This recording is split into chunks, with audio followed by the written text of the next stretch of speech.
So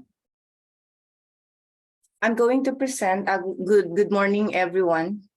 So I'm going to present my study titled Social Support and the Learning Attitudes of Junior High School Students Toward Homeschool Learning or Home-Based Education.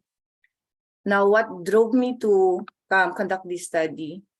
With a sudden shift of education from face-to-face to home-based education in 2020 due to COVID-19 pandemic. So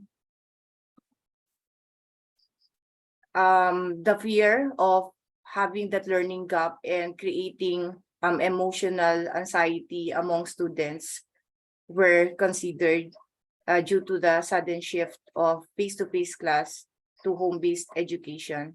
So according to researchers, the need to understand the social support provided by the parents to their children relative to the learning attitudes must be investigated so that we could discern whether homeschool learning or home-based education could be a viable learning option in the new normal.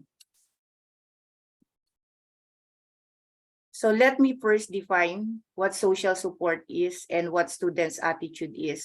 In this study, social support is operationally defined as a measure in terms of emotional, instrumental, informational, and appraisal support. It is a process of interaction that improves coping, competence, and esteem.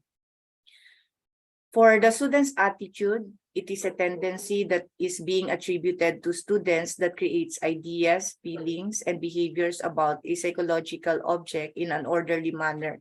In this study, students' attitude was measured using an adopted instrument coming from CARA, which measures nature of learning, anxiety of learning, expectations of learning, and the openness of learning towards home-based education. Now, what is the basis of creating the study? In the Philippines, because I'm from the Philippines, a home-based education or home-based learning has been already adopted even before pandemic, even before COVID-19 pandemic. Some public schools in Luzon, for example, one of the regions in the Philippines, has been implementing already home-based learning as a viable learning option provided to students who could not afford to go to formal education.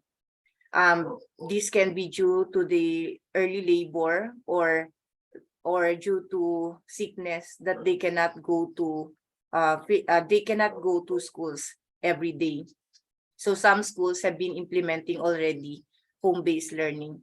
Now, the home-based education implementation is also in consonance with the 1987 Constitution, Article 14, Section 1, which states that the state shall establish, maintain, and support a complete, adequate, and integrated system of education relevant to the needs of the people and the society. Now, here is the conceptual framework of the study. In this study, as what I mentioned earlier, there are two variables under investigation. We have the extent of social support provided to the students, the junior high school students, as well as the level of students' attitude. And we have here independent variables, the gender, age, grade level, and the socioeconomic status. Now, the research design employed was a descriptive survey. It was deemed necessary to carry it out because, according to Glasso, it can elicit information about attitudes from large samples.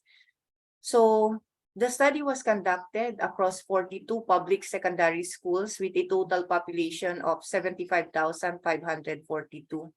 It was conducted amidst lockdown, wherein during this time, there was a restriction imposed by the local government unit that no students or no individuals below 21 years old can go out from their residence or can leave their residence.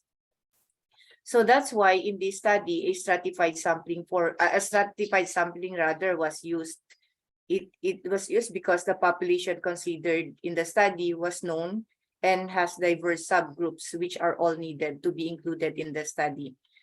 So for the sampling frame, all eligible consenting junior high school students were considered since it was locked down.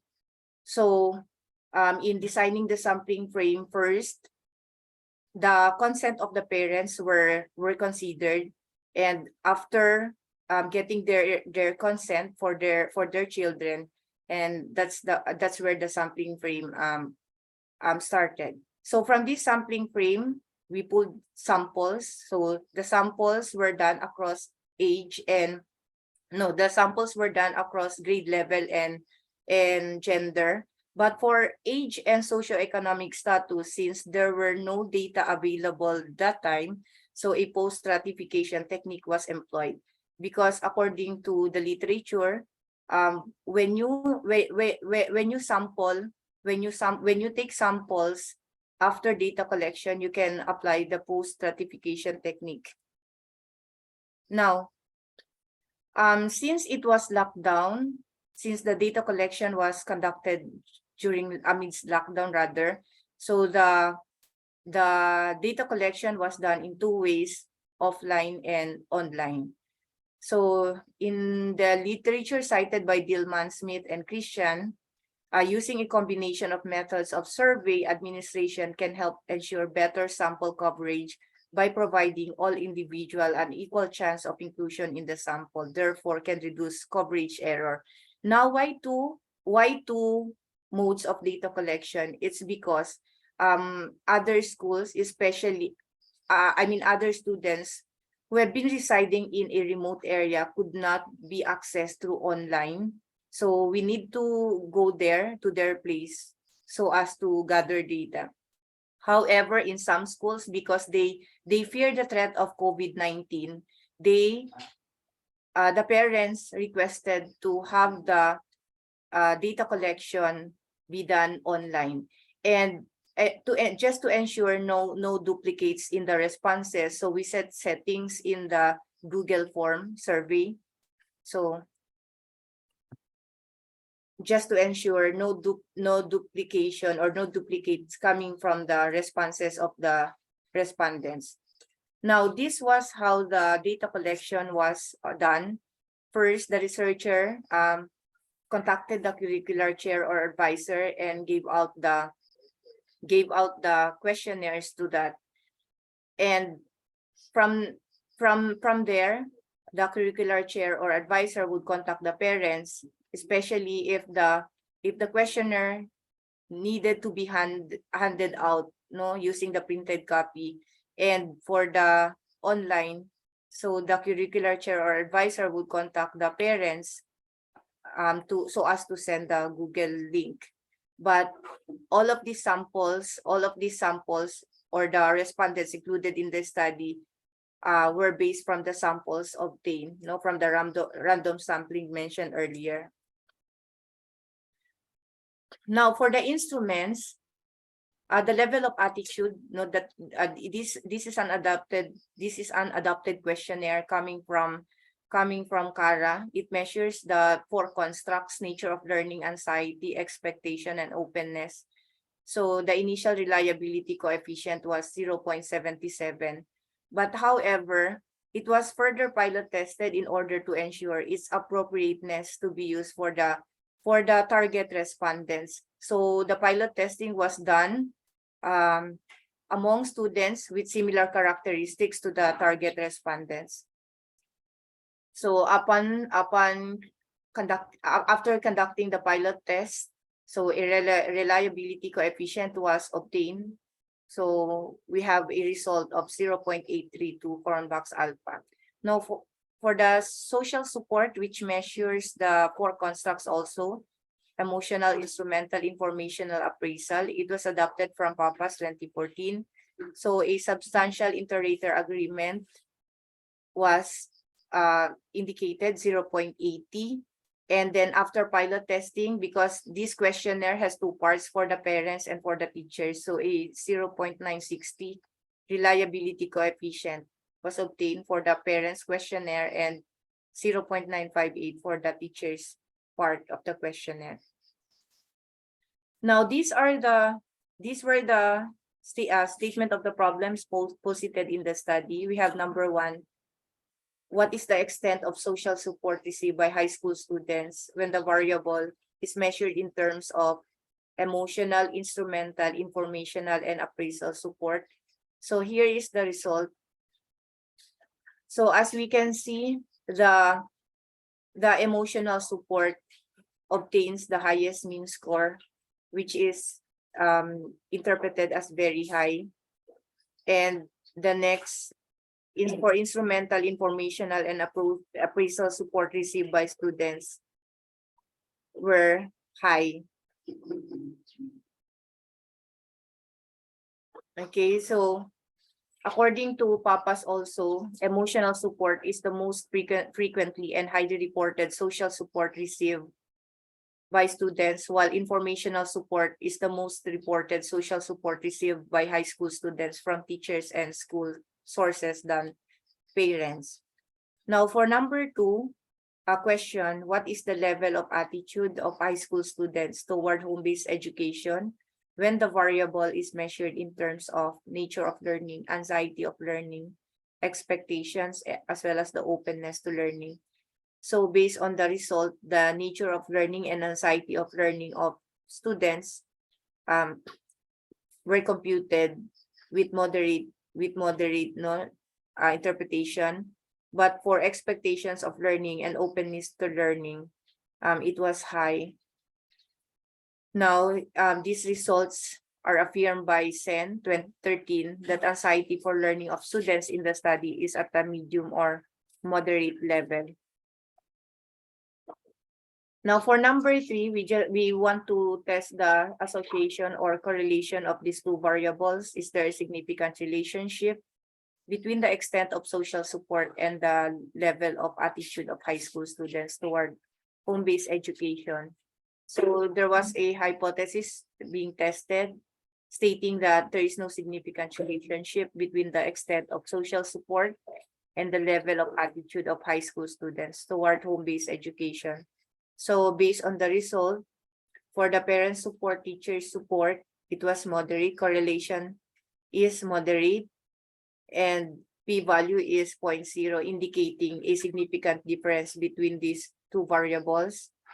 And this interpretation is the mean interpretation scale. The R correlation scale was interpreted using NAP 2020 as cited by Carvalho 2017.